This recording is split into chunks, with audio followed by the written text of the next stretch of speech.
Hello, welcome back, guys. We are back with the brand new chapter of our novel Obsession, chapter number 22. So, in the last chapter, we ended up with a tragic scene. So, let's begin. Let's see what happens in this chapter. Let's begin. 12 hours ago, I waited patiently in front of the elevator but simultaneously looking at my watch. It was almost 8 and she would be here any moment. I corrected the non existent creases on my suit jacket and checked to my perfectly gelled hair again. I needed to make myself presentable for her. She should never think that her husband is anything less than a match for her, even though no one else in the world can beat the beauty that my darling holds. She is the most beautiful woman in the world, not just because of her appearance, but also because of the good heart she possesses. She has the kindest heart that cares for anyone, and whoever gets to be cared for by her should kiss the ground she walks on, because she is a goddess in human form. The past few days, I've been lucky to know what it's like to be cared for by my wife, and I would do anything to get her close to me like that again. I cannot forget how she blushed at my touch. I only intended to give her the pendant back, but her fragrance ended up leading me to place a kiss on her neck. The way her body reacts to my touch is phenomenal. It's addictive. The sound of the elevator door opening caught my attention, and out came my angel, wearing a red dress, looking like a seductress. Every inch of her body was covered, except for her face, feet, and arms, but she still managed to look hot. She is the true definition of perfect. The dark red color enhanced the glow of her golden brown skin. Her waist length hair was loose, just the way I love it. The sound of anklets echoes in the hallway as she stepped out of the elevator. "Good morning, darling," I greeted her, catching her attention. A red hue covered her cheeks as she noticed my presence.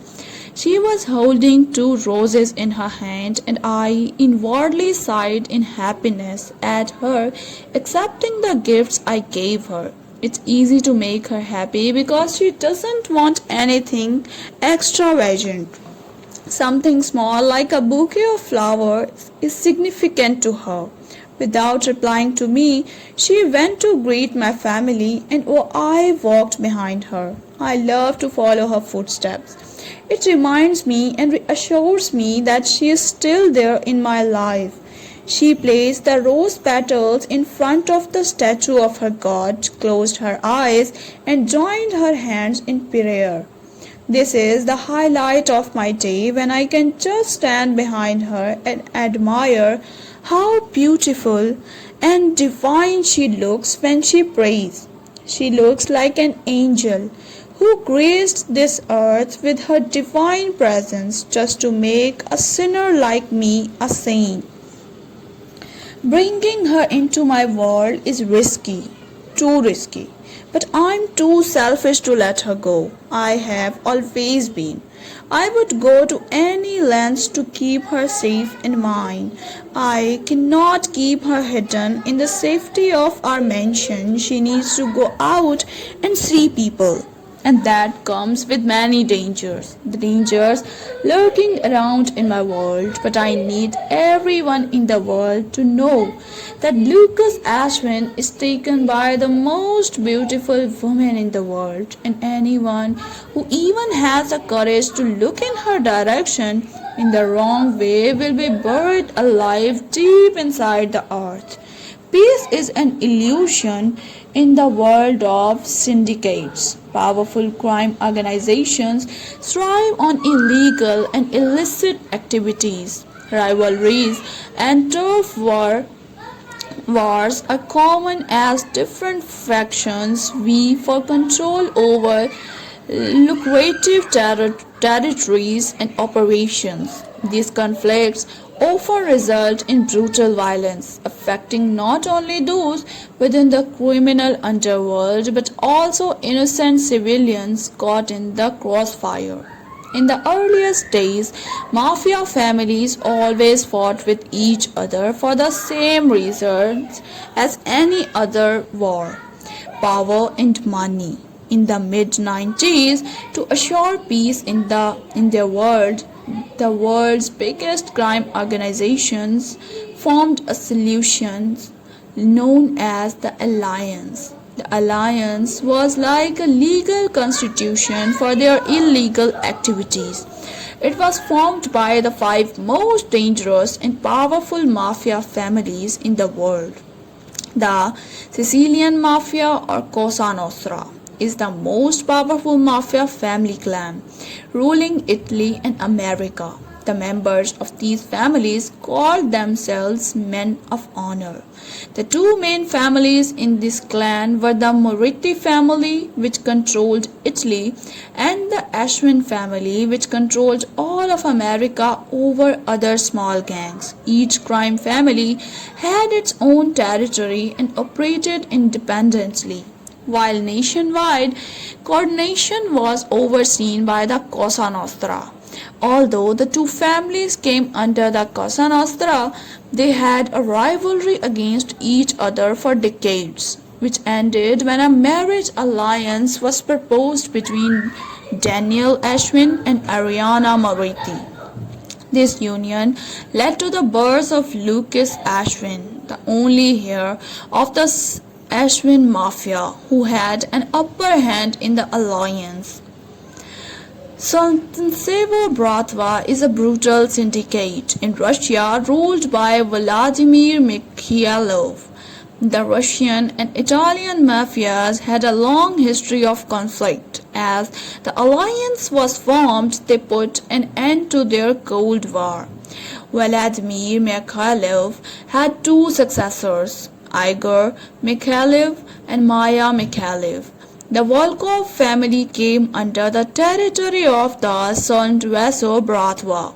Ivanov Volkov, the head of the Volkov family, had been trying hard to take Vladimir Mikhailov positions.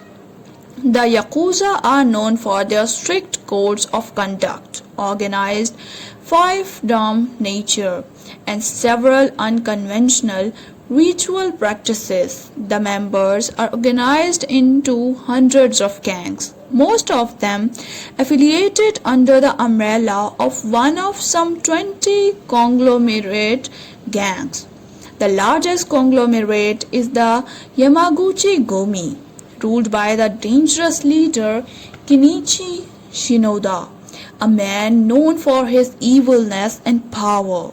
Despite their criminal activities, the Yakuza style themselves as Ninkyo Dantai, chivalrous organization. While their methods are often questionable, they have been known to perform charitable acts. The leader of the gang or conglomerate of the Yakuza is known as the Oyabun boss, and the followers are known as Kobun apprentices. The rigid hierarchy and discipline are usually matched by a right-wing ultra-nationalistic ideology. Kobun traditionally take a blood oath of allegiance, and member who breaks the Yakuza code must show penance, historically through a ritual in which the Kobun cuts off his little finger with a sword and presents it to the Oyabun. Though this practice has declined over time, the Yakuza have control over the Japanese media, allowing access to both legal and illegal activities. The Corsican Mafia is an influential organized crime structure operating in France, as well as North African and Latin American countries. The ex-leader of the Corsican Mafia, Raymond Lee Milio, was known for his brutal activities such as racketeering, weapons trafficking, gambling, drug trafficking, assault, theft, loan sharking, fraud, bankruptcy, blackmailing, bribery, extortion, car bombing, smuggling, infiltration of politics, kidnapping, money laundering, murder, corruption, tax evasion. Raymond Lemilio was killed by a Russian assassin hired by Ivanov Volkov, marking the start of a rivalry between the French and Russian mafias. They often attacked each other, but the current French mafia leader and son of Raymond, Marcel Lemilio, made sure to beat Ivanov. These five families have control over every other small gang and clan in the world. Lucas, being the leader of two of these families, had power over every other person in the alliance. They had certain rules and rituals which acted as a manual for all other mafias. The mafia initiation ritual to become a made man in the mafia emerged from various sources such as Roman Catholic confraternities and Masonic lodges. At the initiation ceremony, the inductee would have his finger pricked with a needle by the officiating member. A few drops of blood would be spilled on a card bearing the likeness of a saint.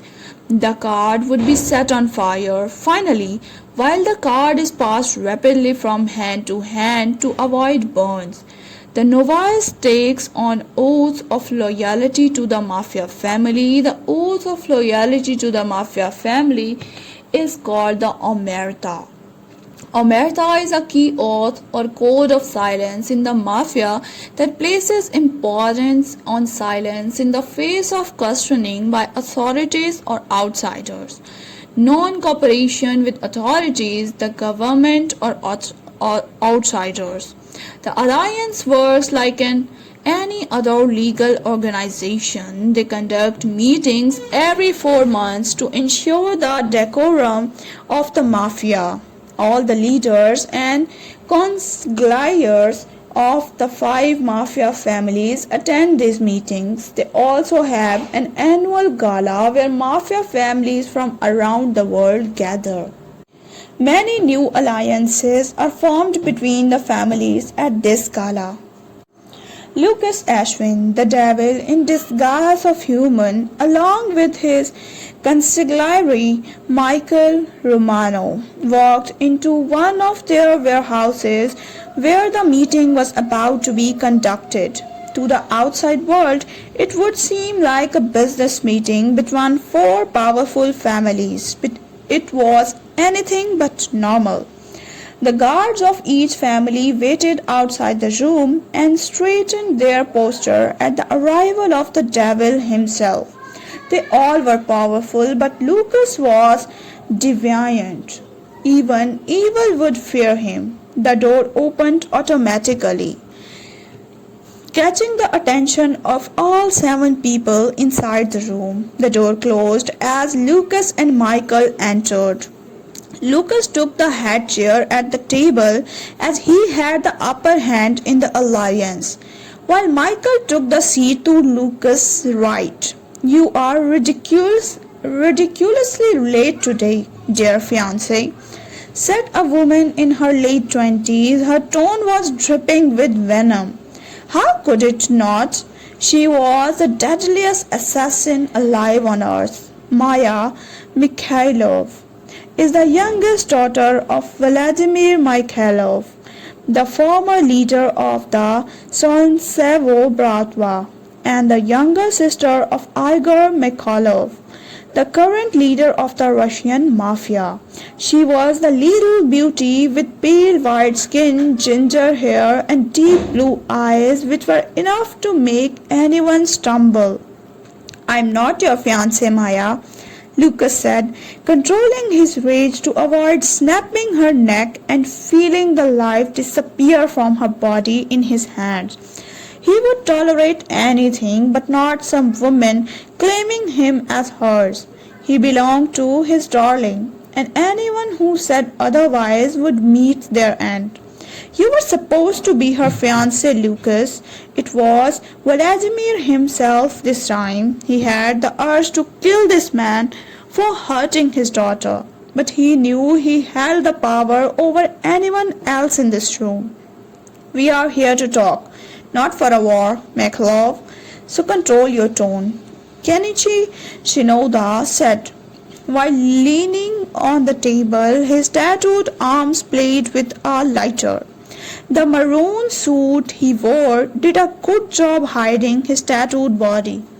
His long black hair was tied into a low ponytail, the stone piercing on the corner of his lower lip turned up as a devilish smirk formed on his lips. Vladimir sighed and sank into his seat, knowing the sociopath Kenichi was. Tell us, Lucas, what do you have to say about breaking the decision of the alliance? Marcel Lemilio asked. His tone was sharp. He was a cunning man. He may seem calm and composed all the time, but his movements were unpredictable, and if you crossed his path, he would bring doom upon you.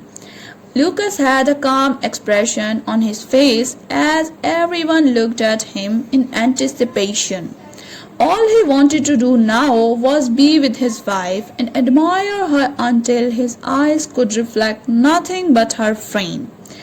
But these people were pissing him off with their useless talk. He wanted to finish these meetings and take care of other business before he could return to his darling. Lucas Ashwin was not engaged to Maya Mikhailov.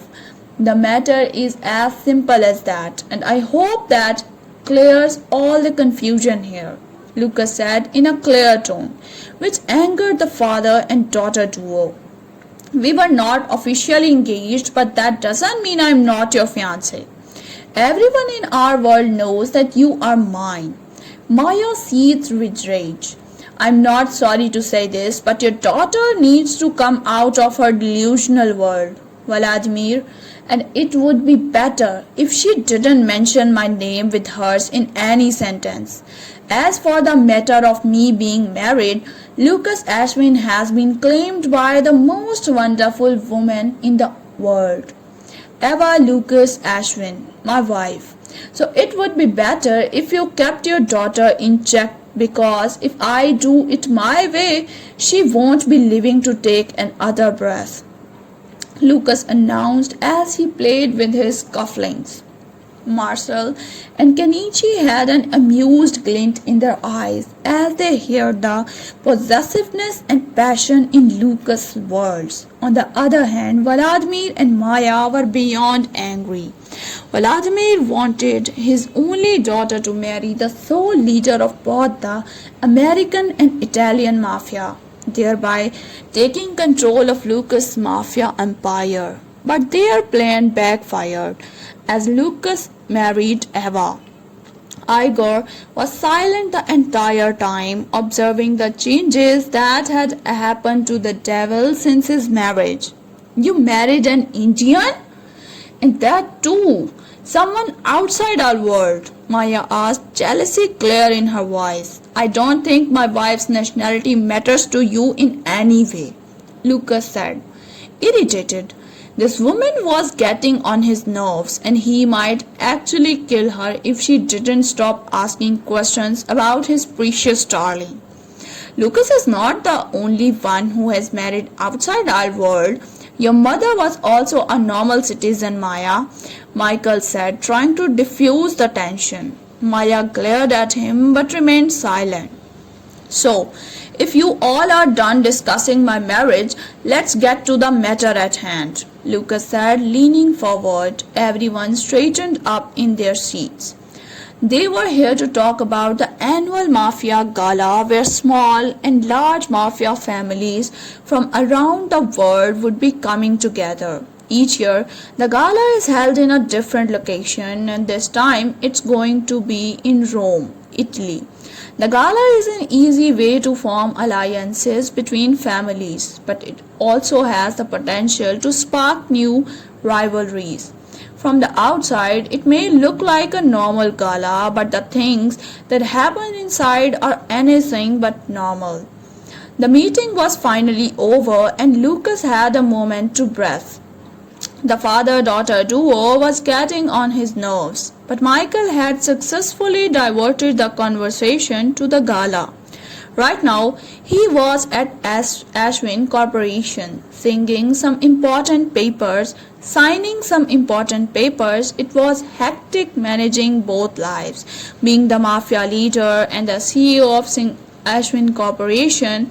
Although most people in the world knew about him, many hadn't seen him as he rarely attended public events as the chairman of Ashwin Corporation.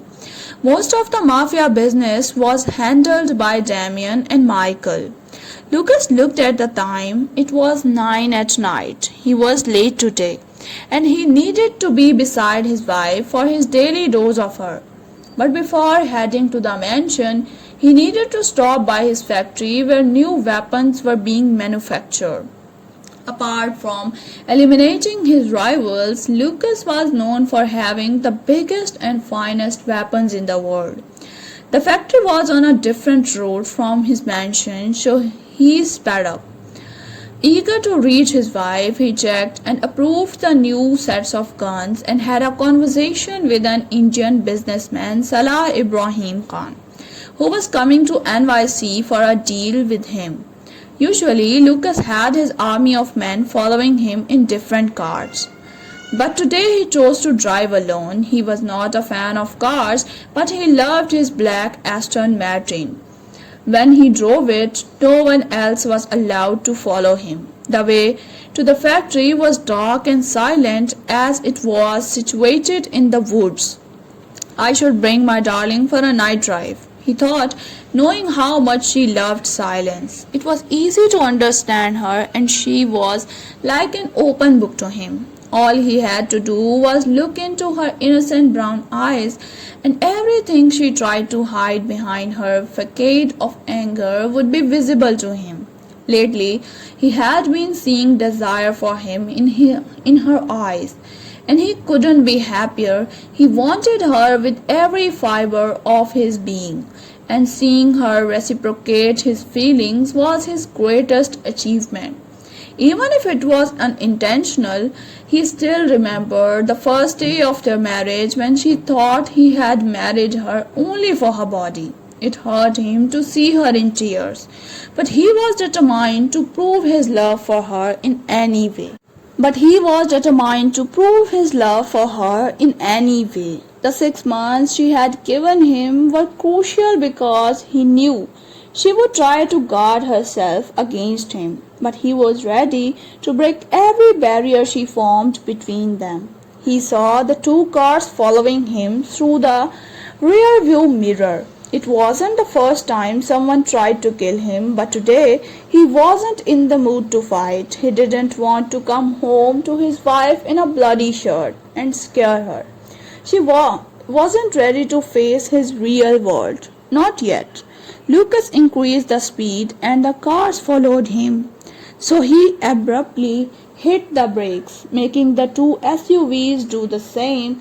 Lucas shared his location with Damien before getting out of the car with his gun and smug smirk on his face. The men in black suits with white shirts had wolf tattoos on their necks, giving away their identity. They were Volkov's men. Lucas' smirk widened as he noticed the 12 men standing in front of him, with guns and daggers. They seemed skilled with different kinds of weapons, but they didn't know that the devil was the one who made all these weapons. Lucas took out his phone and pressed a button before reading a message that popped up on his screen. "Are you okay?" It was a message from his darling, and all he wanted to do now was to go home and kiss the hell out of his wife.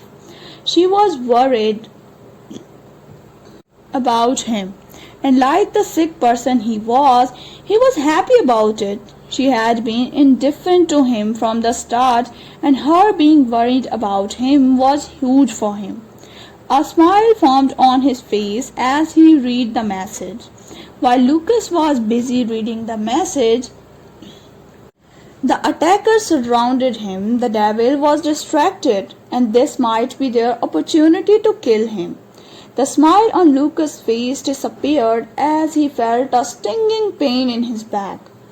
He turned around and saw that one of the attackers had stabbed him from behind.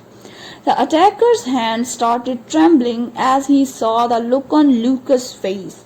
Lucas was enraged and ready for destruction. In the next few minutes, Lucas simply killed the attackers. They were helpless as their weapons didn't work because Lucas had already deactivated them.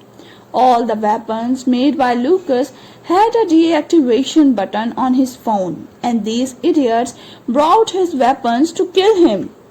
The road was now soaked with the blood of the 11 attackers. The only one left was kneeling on the ground before Lucas, who pushed the knife deeper into the man's arm. Lucas has tried not to get blood on him, but killing 11 men made his shirt stick to his body with their blood. "Do you know why I am leaving you alive?" Lucas asked the man, his voice slow and lethal. "So that you can go to that motherfucker of your boss and tell him that I'm coming to take his life," Lucas said and shot the man in the arm. He wanted to take his sweet time killing these people, but he was enraged now. He might actually kill Ivanov if he didn't calm down, which was against the rule of the alliance. Ivanov was certainly his rival, but he was also a big name in the mafia world. Killing him would start a war with the Russians, which wasn't right at the moment, considering he had already pissed off Vladimir and Maya. Lucas pressed harder on his bleeding wound. With his tired legs, he made it to his car. Getting in the driver's seat, he took out his phone again and looked at the message from Eva. "Are you okay?" The message was sent about an hour ago, which felt like only minutes while he was fighting the man. He needed to calm himself down before starting a killing spree. The only one who could calm him at this moment was his wife. He needed to be in her arms. With drooping eyes, he somehow managed to reach the mansion. As soon as he got out of the car, his men surrounded him. "Capo, what happened?" one of his men asked. "Call Michael," Lucas said, and went inside the mansion, heading straight for the elevator. He leaned against the wall as it was difficult to keep his eyes open, but he wanted to see the face of his darling before closing his eyes. The elevator pinched and he got out, walking towards his room and pushing open the door, which caught the attention of his darling, who was pacing the room. His heart felt at peace as he saw her angelic face. Eva's eyes widened as he took in his form. He looked like he was about to faint. She closed the distance between them and held him in her arms. "Lucas, what happened?" she asked with a trembling voice as she felt his body giving up. She held him close to her chest and knelt on the floor with him in her arms. She tried to look at his face, which had traces of blood. She was worried about him. He could see it in her eyes, which filled with tears. She was crying not because of him, but for him, and that thought was enough to make him smile. He was close to her chest, feeling her erratic heartbeat as she pressed his face closer. He had always wanted to feel her heartbeat close to him.